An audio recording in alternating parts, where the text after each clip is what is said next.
سلامونه او احترامات قدرمنو دغه ویډیو ډیره مهمه ده تر اخره پورې وګورئ. دغه خواست دی د یو پښتون بچي په حیث باندې کم درد او کومه جذبه یا کم انګار چې دی هغه در سره شریکول غواړم. هم دا اوس مهال د فیسبوک د لارې خبر شوم چې صوبایي حکومت دغه ویلی دی چې دفعه 144 140 دا به د راروانې یوې میاشتې دپاره په پېښور کې وي. دا دغه دفعه ده چې دوه کسان یو ټولګی یوه ګڼه دا په یو ځای باندې نشي راټولېدی. چېرته چې راغونډ شي نو هغو به نیوی کېږي، هغو به د تورو تمبو شاته اچولی کېږي. بېشکه زه د دغې خبرې سل په سله مرسته کومه، د دې تایید کومه د ادب یو ژبه یو قسمه چې هر څوک چې هغه په هر بد فعل کې ککړ وي د انسانیت د زیان د هغې د نقصان دپاره هلې ځلې پیل کوي باید چې هغه تورو تمبو شاته شي. هغه که هر څوک دی هغې کې خان، میا، ملا، زرګر، انګر، الیټ، بادشاه وړوکی لوی نشته دی، خو چې انسانیت ته زیان رسوي باید چې هغه تورو تمبو شاته شي.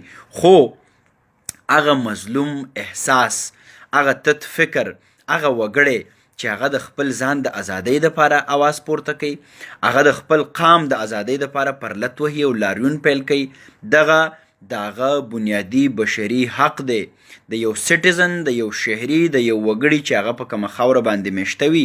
دا د هغه بیسیک هیومن رایټس کې راځي چې هغه د ځان دپاره اواز پورته کړي.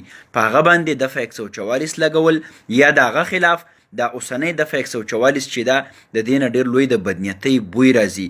په ما هم هغه څوک د کفر ګواهي ورکوي، څوک چې زما په زور محراب ته ځي منبر ته رسي.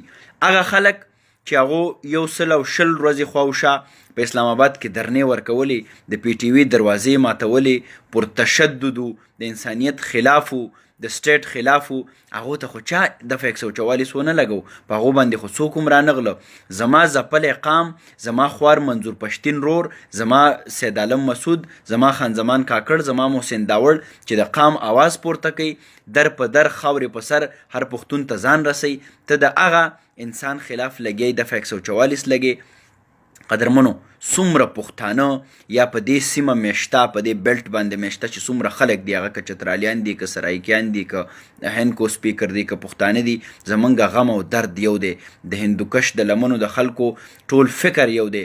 زخمی زخمی شو، مات شو، ووهلی شو، د ژوند د هرې شعبې خلک چې دا مهال ما ګورئ، که ډاکټر دی، که انجینیر دی، که جرنالیست دی، که سنګر دی، که رباپیسټ دی، که جیالوجیسټ دی، که ساینټسټ دی، که څه هم دي او پښتانه دي، د دې بیلټ اوسېدونکي دي، زه تاسو ته خواست کومه زمونږ ډېر پرامنه احتجاج دی، مونږ ځان ګټو، مونږ قام ګټو، مونږ اعلی مرام ته رسو. که چېرته دا قام سوکاله شو، دلته آبادي راله، دلته سوکالي راله، جرنالیست به خوشحالی، دلته به ساینټسټ خوشحالی، دلته به ډاکټر خوشحالی، دلته به انجینیر خوشحالی، په دې خاوره باندې به امن راشي، دلته به مینه وي، دلته به ژوند وي، لایف سټایل به غونډ بدل شي. نو دا مه وایئ چې زه خو جرنالیست یم او زه خو ډاکټر یم او زما په دې کې کار نشته. دا د قام جنګ دی او موږ د قام وګړي یو، قام د یو وګړي نه جوړیږي. خواست کومه مهرباني وکئ، خدای او رسول ته وګورئ. هم دقه وخت دی، تحریک زور اغستی دی، راپاڅئ چې ځان وګټو، بیا به ټول خوشحاله شو. که به خپل صحافت کنه، که به خپله ډاکټري کنه، که به خپل وکالت کنه، خو راځئ چې اول قام وګټو، په مجموعي توګه خوشحاله شو، دا ټول څیزونه بیا په قام باندې دننه کیدی شي. زما هغه ټولو ملګرو ته چې دا ویډیو څوک ګوري، دا مې ورته خواست دی، ډېر زیات زړه مې ودردېد چې اوس مې په فیسبوک باندې وکته دا څنګه خبره ده. ولې موږ به بیسیک هیومن رایټس موږ ته اجازت نشته دی چې بنیادي بشري حق موږ ته راکړی شي. زه یو پرامنه احتجاج هم نشم کولی، دوی دې په موږ ثابت کړي که نه.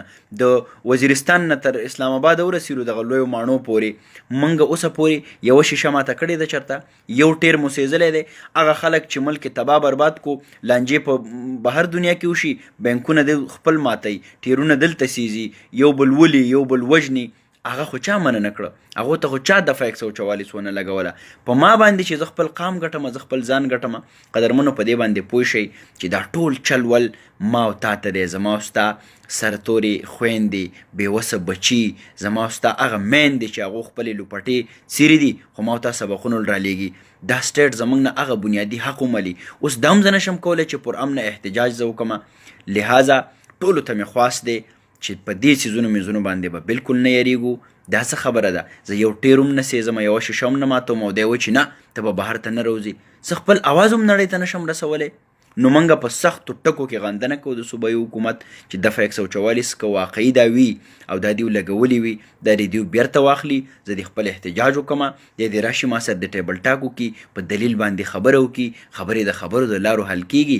جنګ هیڅ حل د شخړې نه دی، جنګ په خپله مسله ده، جنګ سپیتوب دی، لیونتوب دی، زلالت دی، امن مینه د ښکلا ده.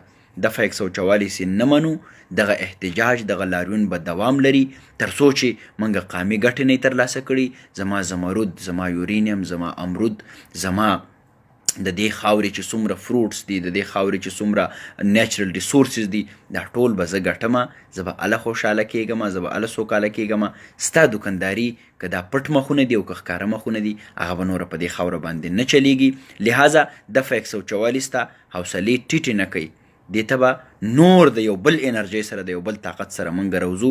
زمونږ دغه لمبې به سړیږي نه، دا به نورې سرې کېږي. ښه د باد او بریالي اوسئ.